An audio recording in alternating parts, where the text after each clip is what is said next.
Hello दोस्तों, आज मैं आप लोग के लिए लेकर के आया हूँ फिजिक्स। और इसका आज पहला लेसन होने जा रहा है जिसका नाम है प्रकाश का प्रवर्तन। तो चलिए फटाफट देख लेते हैं। इसका क्वेश्चन है ना, पहला क्वेश्चन आपका पास है, दाढ़ी बनाने में कौन दर्पण उपयुक्त है। तो इसका आपका सही आंसर जाएगा अवतल दर्पण। दूसरा नंबर क्वेश्चन है, निर्वात में प्रकाश की चाल कितनी होती है। तो ये आपका सही आंसर है ए, 3 × 8⁻10 मीटर पर सेकेंड। यही अगर आपका किलोमीटर रहता तो 10⁻3 होता है ना।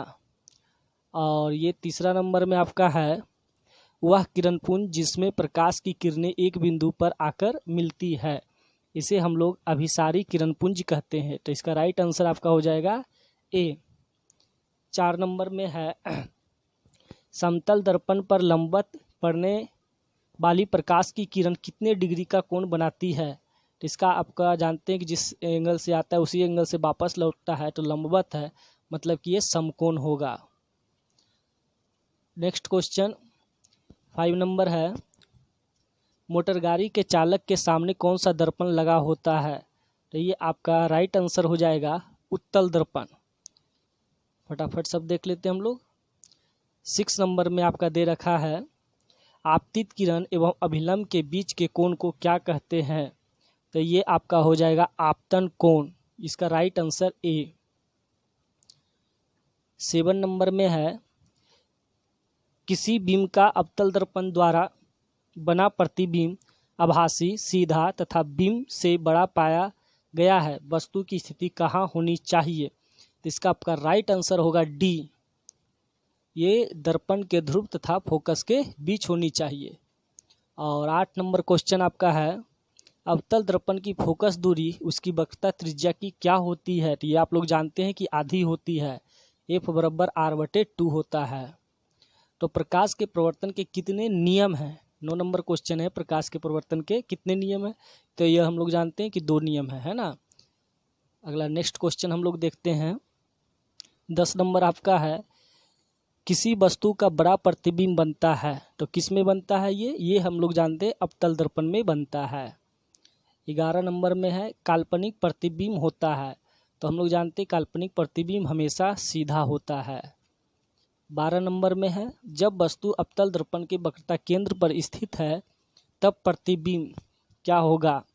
तो ये हम लोग जानते हैं ये प्रतिबिंब उल्टा और बराबर होगा, ये उल्टा और बराबर। 13 नंबर में, आवर्धन m के मान ऋणात्मक चिन्ह क्या अर्थ देता है।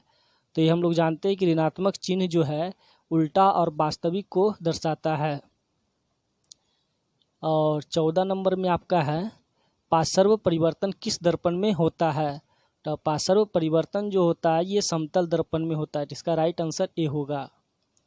15 नंबर में है, गोलीय दर्पण के परावर्तक पृष्ठ की वृत्ताकार सीमा रेखा का व्यास क्या कहलाता है। तो इसको तो सब लोग हम लोग जानते हैं, इसका क्या कहलाता है, गोलीय दर्पण का द्वारक। तो इसका राइट आंसर आपका हो जाएगा सी। हाँ दोस्तों, अगर अभी तक आपने मेरा चैनल को सब्सक्राइब नहीं किया है तो सब्सक्राइब करना ना भूले और शेयर और लाइक ज़रूर करें। 16 नंबर में है, निम्नलिखित में कौन उत्तल दर्पण की फोकस दूरी है जिसकी वक्रता त्रिज्या 32 सेंटीमीटर है। तो हम लोग इसको फार्मूला से बनाएंगे। तो अभी हम लोग जाने थे कि F/R/2 होता है, तो क्या हो जाएगा, आधा हो जाएगा। इसका आंसर क्या है, सी होगा, 16 सेंटीमीटर है ना। और 17 में है, यदि किसी बीम का प्रतिबिंब का आवर्धन धनात्मक है तो उस प्रतिबिंब की प्रकृति क्या होगी। तो इसका राइट आंसर सी है, आभासी और सीधा। नेक्स्ट क्वेश्चन आपका है 18 में, आपतन कोण और प्रवर्तन कोण में क्या संबंध है। तो आपतन कोण प्रवर्तन कोण में संबंध यही है कि दोनों आपस में क्या होता है, बराबर होता है। तो इसका राइट आंसर सी होगा। 19, प्रधान अक्ष की दिशा में आपतित किरण दर्पण से प्रवर्तन के बाद क्या होता है। तो इसका राइट आंसर होगा फोकस से होकर चली जाती है, इसका ए होगा। नेक्स्ट क्वेश्चन आपका देखते हैं 20 नंबर में, फोकस की दिशा में आपतित किरण और दर्पण से प्रवर्तन के बाद ये क्या होता है। तो इसका आपका राइट आंसर होगा, इसका भी ये प्रधान अक्ष के समानांतर निकल जाती है। चलिए दोस्तों, आज आपका यहीं तक ये समाप्त होता है। कल फिर नेक्स्ट वीडियो में नेक्स्ट लेसन के साथ निकलेंगे, है ना। इसे आप लोग लाइक शेयर और सब्सक्राइब करना ना भूलें। धन्यवाद।